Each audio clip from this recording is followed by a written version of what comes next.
Olá, pessoal! Hoje a gente vai fazer mais um vídeo aqui no canal e de uma coisa que vocês sempre nos perguntam, assim, de maneira geral, né, e que gera muita dúvida. Qual é a diferença do infarto agudo do miocárdio para um transtorno ansioso? Quando os pacientes estão infartando ou quando eles estão tendo uma crise de ansiedade? É uma dúvida muito comum que aparece muito na emergência, uma dúvida muito comum entre os pacientes e uma dúvida até entre os nossos profissionais de saúde, né? Então, para isso, para a gente bater um papo sobre esses assuntos, esclarecer muitas dúvidas, eu convidei um amigo muito especial, o Dr. Rogério Alves, que ele já é formado em clínica pelo Hospital Federal Cardoso Fontes e agora é R1 de cardiologia no Hospital Samaritano. Então, a gente vai estar batendo um papo aqui sobre essas diferenças, algumas dúvidas, as similaridades também, e explicando melhor qual é a diferença de um transtorno ansioso, de uma crise de ansiedade, para um infarto agudo do miocárdio. Vamos lá? Então, vou convidar aqui o Dr. Rogério, que além de um médico excepcional, é um grande amigo e um ser humano maravilhoso. Dr. Rogério, Obrigado. é um prazer estar aqui Obrigado. hoje, bater esse papo e esclarecer as dúvidas aqui de forma geral para o pessoal. Boa tarde a todos. Clícia, primeiro quero te agradecer pelo convite. Eu acho que você trouxe um tema extremamente pertinente. Eu não sei se você ainda está na emergência, mas eu, por exemplo, que ainda continuo dando plantões na emergência, é bem comum a gente se deparar com essa situação de ter que diagnosticar e de forma correta e até rápida, né? Porque muda completamente a conduta entre o infarto e a ansiedade. Então, assim, muito obrigado, parabéns pelo tema, parabéns pela iniciativa. E os elogios são recíprocos, tá? Você é uma excelente médica, uma excelente pessoa, um excelente ser humano. Continue assim, tá? Obrigada, Rogério. Vamos lá. Que juntos a gente consiga ajudar muita gente. Então, vamos lá. Com certeza. Rogério, quando a gente pode pensar em infarto? Olha, é importante primeiro a gente ter em mente que o infarto, para a gente pensar em infarto, a gente tem que pensar ele dentro de um conjunto de coisas, como uma história clínica típica, um eletrocardiograma alterado, tá? E enzimas cardíacas tocadas, digamos assim.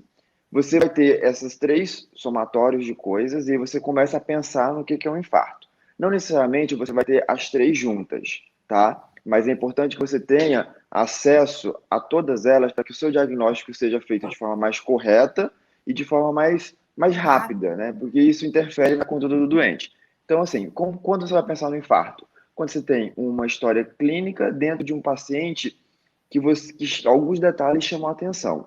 Você não vai pensar no infarto, por exemplo, num paciente mais jovem, mas você tem que ficar atento no paciente mais idoso, um adulto jovem, que traz consigo algumas comorbidades. Então, é aquele paciente que tem uma história familiar positiva, aquele paciente que chega na emergência que já tem uma história de infarto prévio, aquele paciente que tem uma história de tabagismo, aquele paciente que é obeso, aquele paciente que é sedentário. Então, ele traz com você, além daquela história clínica típica, alguns fatores que fazem você pensar que aquilo ali pode ser sim uma síndrome coronariana, né? Uma doença arterial coronariana ou um infarto agudo do miocárdio. Então, assim, idade, eletro, fatores de risco associados, tudo isso tem que estar na sua historinha para você poder se basear melhor e dar esse diagnóstico de forma mais certa. Como a gente está falando aqui para um público muito diverso, Rogério, assim, o que seria o infarto de uma maneira bem simples? Me faz de uma maneira bem simples, é o seguinte, é quando você tem uma obstrução, ou seja, uma obstrução parcial ou total do fluxo sanguíneo dentro daquela artéria coronariana, ou seja, tem uma plaquinha de gordura, de forma bem simples, e aquela placa pode obstruir parcialmente ou totalmente aquela artéria. Se ela obstruir parcialmente, você tem o que a gente chama de angina, que são as dores no peito. É aquela dor no peito que até então fica estável, mas aí quando você faz aquele exercício, ela começa a doer. Quando você sobe aquele lance de escada, começa a ter aquela dorzinha no peito. E quando obstrui de forma totalmente, você tem aqueles infartos de forma mais significativa, aqueles infartos, eu não diria fulminante, mas aquele infarto que tem uma clínica, uma sintomatologia grave que precisa de uma intervenção rápida. Então é isso, é quando você tem o fluxo sanguíneo dentro da coronária, dentro da sua artéria coronariana, interrompido, parcialmente ou totalmente. Não passa, né? O sangue Fica não ali passa. O uma sangue não passa. barreira e com isso Exatamente. vai morrendo ali, né, as células ao Isso, redor. Então, o coração exato, ele vai exato. sofrendo, ele vai Isso morrendo. influencia, exato, isso influencia justamente nas células cardíacas. Elas morrem e aquele tecido ali deixa de receber sangue, e o sangue, dentro daquele tecido, é a maior fonte de oxigênio, a maior fonte de nutrientes. O tecido do coração não recebe isso e, obviamente, vai morrer. Vai morrer o tecido, no caso. Perfeito. Essa seria a grande diferença do transtorno ansioso, porque, na verdade, a ansiedade ela não é um fator localizado, porque no infarto ele é localizado, ele é no coração. Localizado, sim, ele é no coração, No exatamente. transtorno ansioso, que na verdade a gente tem um estímulo externo, né, que ativa a nossa amígdala a produzir adrenalina e cortisol. Isso é liberado no sangue.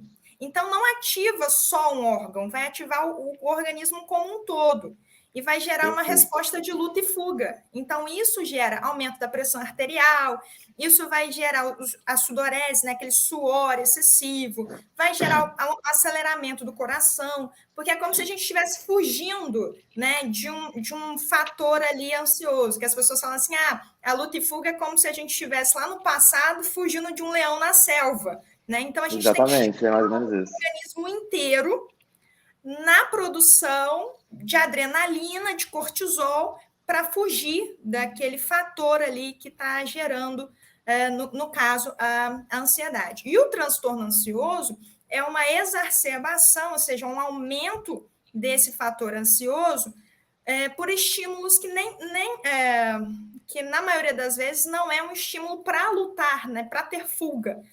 E você gera um problema de sofrimento pessoal, profissional, né? Tem um impacto na vida de uma maneira geral, então causa um transtorno, né? E aí, Perfeito. agora a gente pode falar dos sintomas, então, porque os sintomas, às vezes, eles se confundem, e muita gente tem dúvida, né? E eu vejo na emergência também, ainda trabalho na emergência, Ah, eu não sabia, né, chefe Rafa? e o pessoal tem muita dúvida. Chega falando assim, doutora, eu estou infartando. Ou às vezes os próprios médicos, né, não conseguem muito bem ter esse diferenciar. Então é importante a gente Sim, ponderar e fazer perguntas, né, específicas que nos ajudam no pensamento diagnóstico, né, e na tomada de decisões rápidas, né. sim, Para sim, isso servem exatamente. também os protocolos, os guidelines, para nos auxiliar Claro, nessas. exatamente. Então vamos lá. Se eu tiver infarto, quais são os sintomas que eu vou apresentar, por exemplo? Bom, vamos lá. É claro, a dor no peito é o principal sintoma, e aí quando você fala de dor no peito, você tem que especificar algumas características dessa dor no peito. É uma dor geralmente aperto, tá? É aquele paciente que chega com aquela mão cerrada mesmo no peito, paciente que tem aquela face de dor mesmo. Exatamente, exatamente. É uma dor que a gente classifica de 0 a 10. Geralmente ele chega com classificação de 9 ou de 10, dor máxima mesmo. Essa dor, geralmente no infarto, ela pode ter irradiações, e essas irradiações, elas costumam, no infarto, e aí você vai falar depois disso no transtorno ansioso, no infarto ela costuma seguir o mesmo lado do coração, então geralmente são irradiações para o membro superior esquerdo, são irradiações para o ombro, para o dorso, para o pescoço, para essa região mandibular, tudo isso pode acontecer. E a gente chama a atenção do médico essas características. É aquela dor que você pergunta se começou mediada por esforços, se você fez algum esforço físico, por mínimo que seja, começou a doer o peito, se ela foi desencadeada no repouso, ou seja, não está fazendo nada, estava deitado e simplesmente começou a ter dor no peito. Se aquela dor no peito teve uma alteração, ou seja, se ela melhorou ou piorou com algum fator que você fez, se uma simples analgesia já melhorou aquela dor, se você precisa de algum remédio cardiológico para aquela dor melhorar, tudo isso faz diferença e vai afunilando o nosso diagnóstico para o infarto em relação à dor. Certo. Outros sintomas associados pode ser, como você falou também, a sudorese, Uhum. você pode cursar com náuseas, com vômitos, você pode cursar com cefaleias, né? Dor de cabeça também é um sintoma comum, porque aí já é uma consequência, por exemplo, do paciente que infarta com pressão alta, ele já começa a ter outros sintomas associados. Isso são as características mais típicas. Tem pessoas, e aqui eu abro um parêntese porque isso é importante, igual você falou, a gente está falando para um público muito diversificado. Então, Uhum. você que está assistindo a gente, a sua avó, ou você, um idoso que é diabético, que tem acima de 50 anos, 60 anos, e que principalmente a mulher, tem que Perfeito. atentar que as dores não são típicas, tá? Então, se Uhum. você prestou atenção nesse tipo de paciente e viu que ela sente uma dor, ou ele, né, sente uma dor epigástrica, ou seja, aquela dor lá que a gente chama na boca do estômago ali, tem que ficar atenta, porque pode ser sim um sinal de infarto nesse tipo de paciente, tá? Perfeito. Perfeito.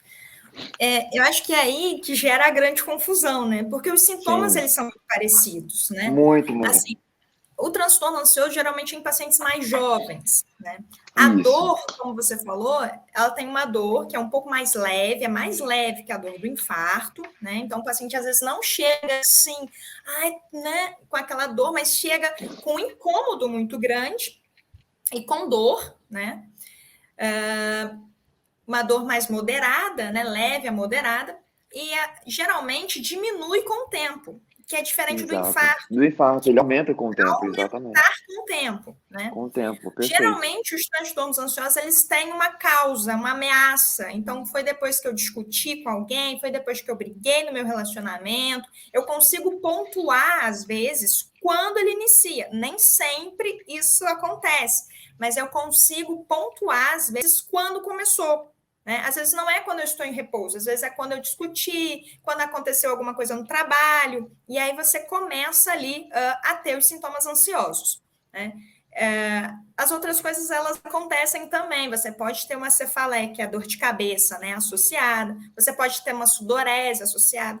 E uma outra grande diferença, né, é que esses episódios acontecem com muito mais frequência no transtorno ansioso do que no infarto. No infarto, o paciente vai falar: não, é a primeira vez que eu estou sentindo essa dor e está acabando comigo, eu não consigo falar. No transtorno ansioso, você costuma ter várias vezes esses episódios, então você pode ter 4, 5 vezes na semana, isso pode ser 3, Perfeito. 4 vezes ao dia, e o episódio ele Exato. tem e ele passa, ele tem e ele passa várias vezes na semana. Então, isso também é um diagnóstico diferencial, né, dos Não, pacientes. e esse tipo de paciente em emergência, você consegue separar ele muito bem, né? Justamente porque você falou, o paciente ansioso, pelo menos a impressão que eu tenho, ele, por acontecer talvez 3, 4, 5 vezes na semana, ele é um paciente mais agitado na emergência, digamos assim. O paciente do Uhum. infarto, se você olhar aquele paciente que chegou com aquela dor no peito, ele tá quietinho ali, ele não aguenta Não de consegue tanta dor, falar. gente, ele não consegue falar. Fiquem atentos, é um paciente que infelizmente vai dar ruim, entendeu? Então Às vezes é um ele precisa paciente de que não está atendimento pedindo rápido. ajuda. Exato, Perfeito. exato, é exatamente isso. Uma coisa que eu esqueci de falar, que eu acho que é interessante, é o formigamento, né, que todo mundo fala.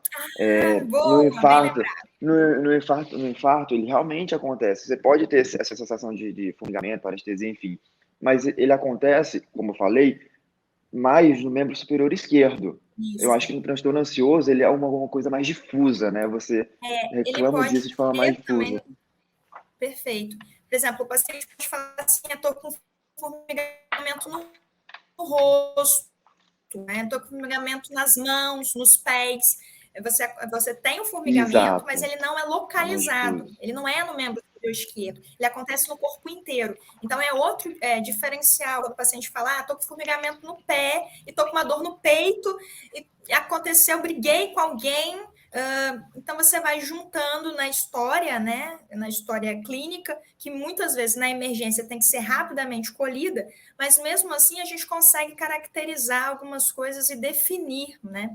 E aquele paciente também que chega, né, com trocentos eletros, É já fez verdade. rol, já Aham. fez ultrassom, já fez eletro, ele chega com aquela sacolinha já, né? Aqui, doutor, então, eu tô com dor no peito, pode rodar outro eletro? Porque eu tô vindo, eu já tenho meses assim, e eu não tenho, todos os cardiologistas que eu passo falam que eu não tenho nada, mas tem que ter alguma coisa, porque eu sinto isso sempre. E aí você É olha o eletro, exatamente isso. normal, você olha o eco, tá normal, você olha tá tudo normal, sabe? Então, assim, e não querem entender, às vezes, né, que não é um problema cardiológico. Acho que essa desconstrução, às vezes, é muito necessária também. Conversar bem com o paciente sobre isso talvez seja também um grande fator protetor do transtorno ansioso, porque quanto mais o paciente fica ansioso, mais episódios ansiosos ele vai ter. Então, sem conversar dúvida. sobre isso também. Tem outra questão, assim, que seria como tratar, né? Como que a gente trata aí? A gente já falou um pouquinho, talvez, sobre o diagnóstico, se você quiser falar um pouco melhor, esmiuçar um pouco mais isso. Eu acho que o diagnóstico do infarto, assim, na minha opinião, aí eu acho que a prática clínica vai dando essa experiência pra gente, mas eu vou contar aqui brevemente um caso de um amigo meu, jovem, tá? Ele, minha idade, mais ou menos. Ele recentemente compareceu à emergência. Foi diagnosticado com uma crise de ansiedade. Chegou taquicárdico, chegou claramente ansioso, só que ele chegou muito hipertenso. O que a gente observa no paciente ansioso é que ele não chega hipertenso, ele chega taquicárdico, realmente, mas geralmente esses pacientes ansiosos na emergência, eles não têm um quadro de hipertensão, eles chegam até normotenso, tá? É o mais comum de se Ou observar, aquela pelo menos. alteração leve de pressão. Mínima, exato, exato. Nesse caso, Mas não é sim, aquela exato, pressão que chama exato, atenção, né? exato. Nesse caso que eu estou falando, ele chegou com 18 de sistólica, né? 18 de pressão, 18 por 10, algo assim. Então, um paciente jovem, que ele era muito alto, fazendo uma frequência cardíaca de 130, mais ou menos.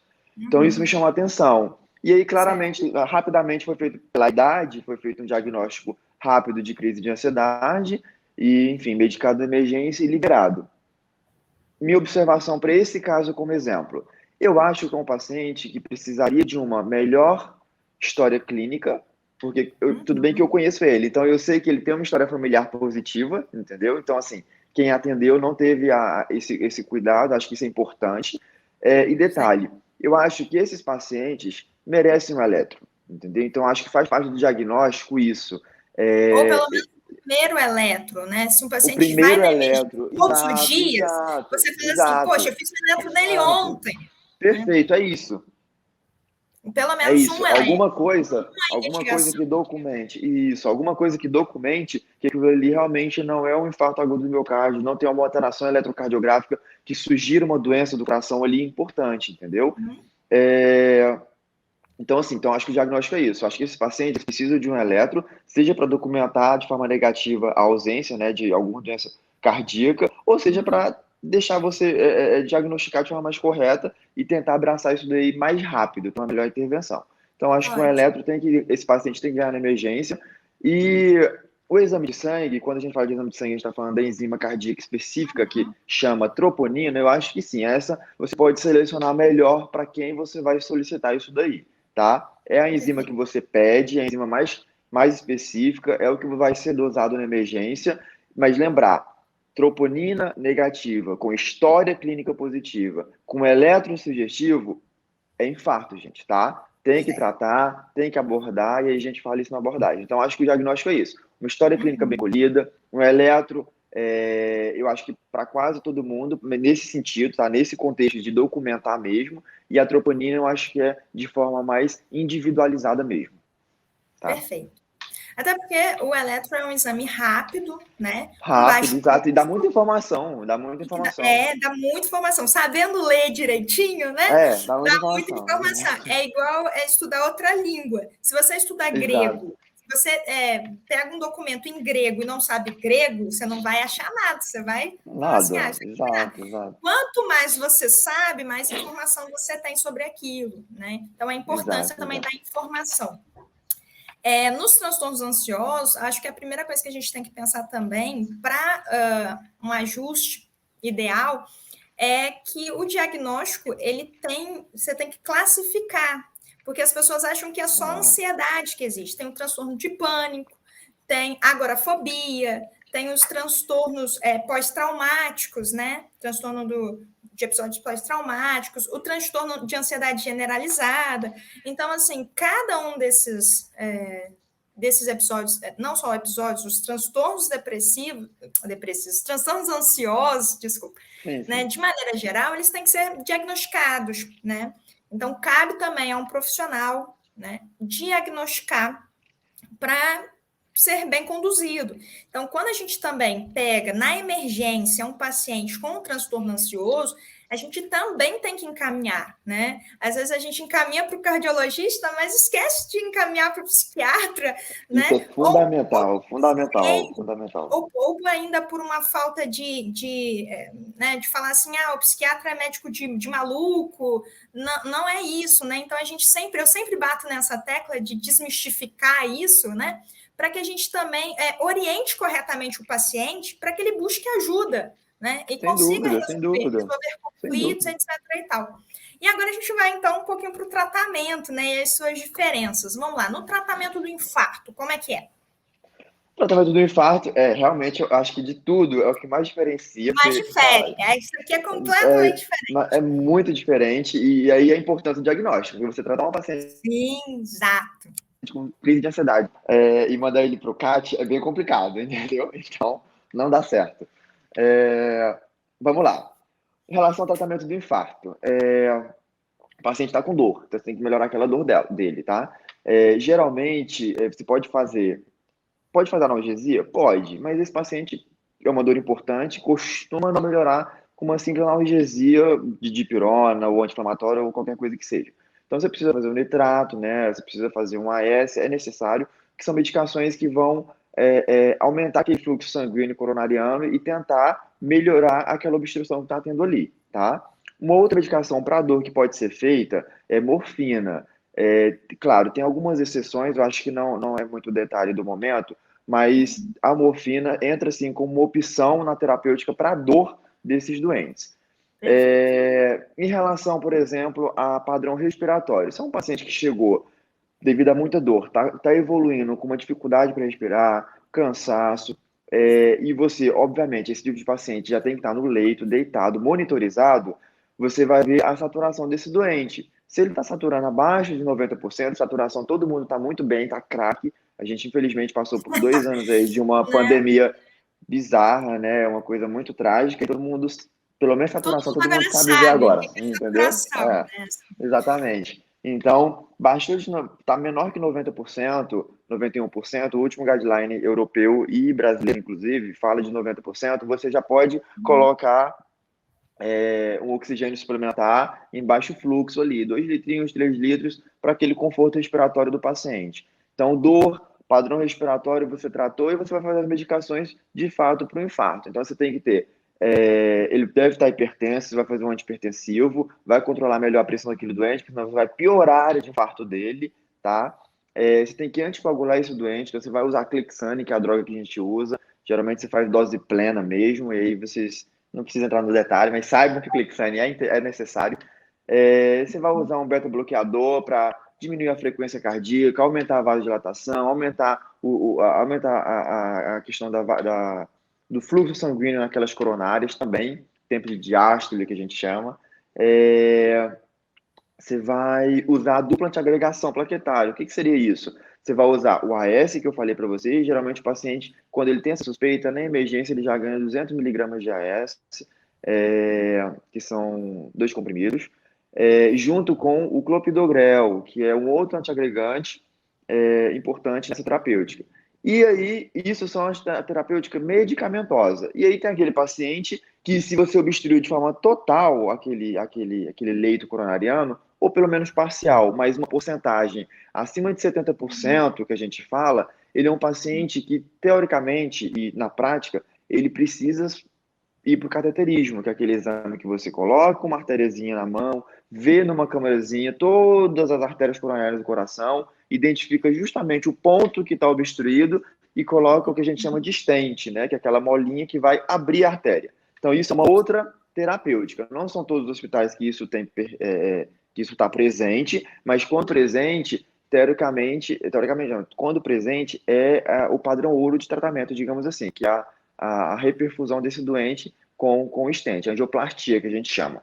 E quando a gente não tem, uma outra forma de tratar esse doente na emergência é o trombolítico, né? que é uma Isso que eu ia te medicação que você perguntar agora. usa. E a Uhum. Exato. Quando você não tem, eu falei do padrão ouro, que é angioplastia, mas quando você não está no centro, e a gente recém-formado, geralmente a gente está justamente onde não tem a hemodinâmica, você tem que usar o trombolítico, que é justamente uma medicação que vai dissolver de forma prática aquele trombo ali, tá? Claro, tem suas complicações, tem suas contraindicações, eu acho que não cabe aqui, mas saiba que é o medicamento de escolha quando você não tem a opção de colocar esse stent, depois de ter feito toda aquela parte medicamentosa que é inicial na emergência, fundamental para a evolução do paciente.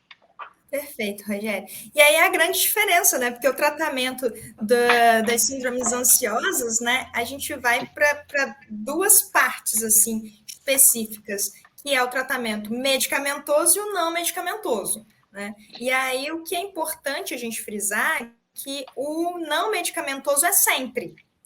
Pode ou não estar associado com o medicamentoso, né? Mas o não medicamentoso é sempre. Então, o não medicamentoso, ele entra como a psicologia, né?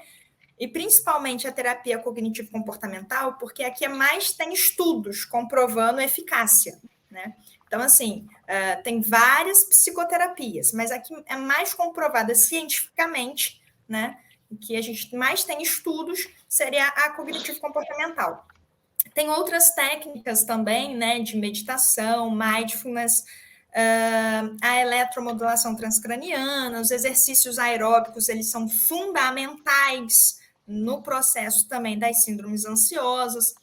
E aí a gente tem que só enquadrar no diagnóstico, né, se a intensidade, se é um transtorno ansioso leve, se ele é moderado ou se ele é grave, né, o impacto que ele tem na vida dessa pessoa, né, de forma pessoal, de forma profissional, de forma a causar sofrimento. Então, isso a gente tem que avaliar para introduzir um tratamento adequado para esse paciente, né, e o tempo que ele está nesse episódio, nesse transtorno ansioso, né? Então, quanto mais tempo, mais aquilo está agravado, né? Quanto menos tempo, mais a gente consegue direcionar e tratar.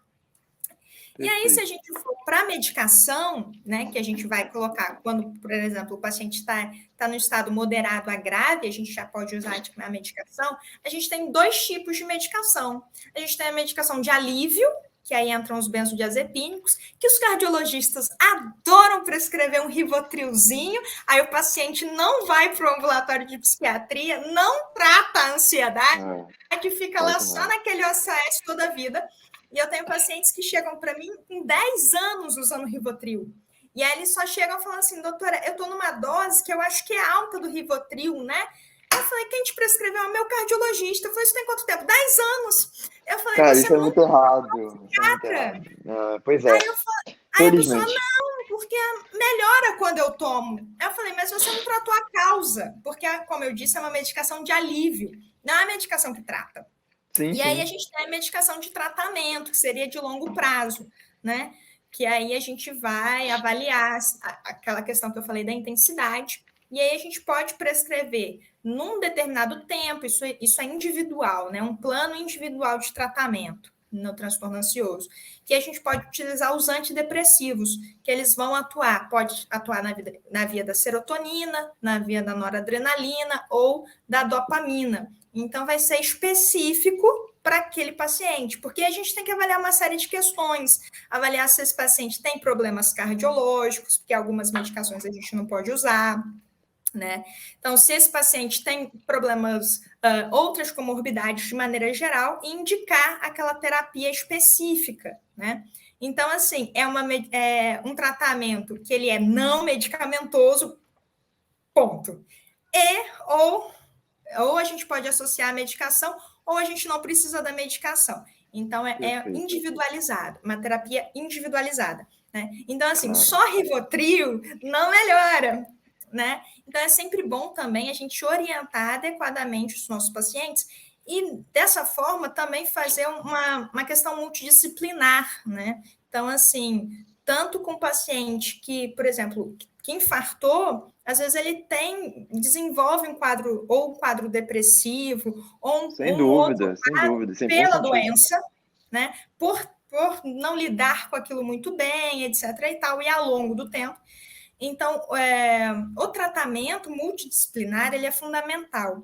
As informações são fundamentais. Então, como a gente está aqui, né, passando conhecimento, informação, isso é muito importante, eu diria. Eu acho que é um fator também de impacto social que a gente tem como médicos, como profissionais da saúde, passar informação qualificada, né? Porque a gente vê muita informação aí jogada, diversa, né? E eu sei que o Rogério também, a gente lê muito artigo Sem científico, a dúvida, gente sim. estuda muito para passar de uma forma até mais assim, mais fácil aqui, né? Porque a nossa interação aqui é de uma maneira mais fácil, mais simplificada, e orientar sempre para quem está assistindo a procurar, né, um serviço especializado, um médico especializado, coerente com os protocolos, os guidelines e a ciência, né?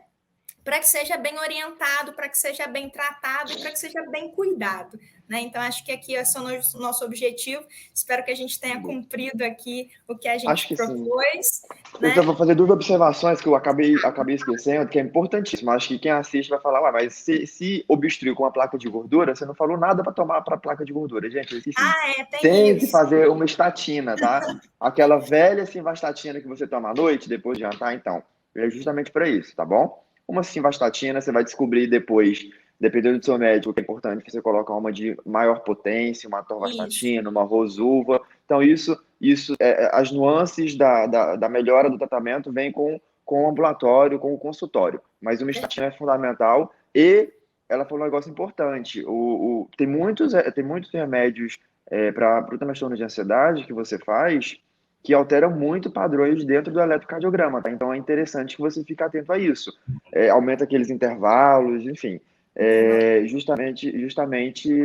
O QT é um deles, por exemplo.